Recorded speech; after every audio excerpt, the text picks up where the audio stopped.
उन्हाळा लागला ना तर सकाळी सकाळीच भाज्या घेऊन यायचं, म्हणजे कसं फ्रेश छान आणि टवटवीत भाजी असते.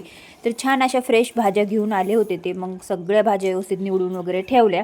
मस्त असं थालीपीठ बनवायला घेतलं. म्हटलं छान अशी फ्रेश कोथिंबीर आलेली होती, तर मस्त थालीपीठ बनवून घेतले.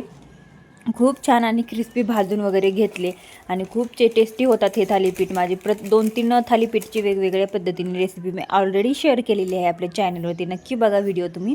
तर मग नंतर सगळे थालीपीठ बनवून वगैरे घेतले आणि छान असे थालीपीठ क्रिस्पी भाजले ना तर खमंग असे लागतात. आणि थालीपीठ मी नेहमी असे थापूनच करते, जेणेकरून छान अशी टेस्ट पण येते. बनवून घेतलं. मग म्हटलं चला अगोदर गरम खाऊन घ्यावं आणि दह्याबरोबर खूप टेस्टी लागतात.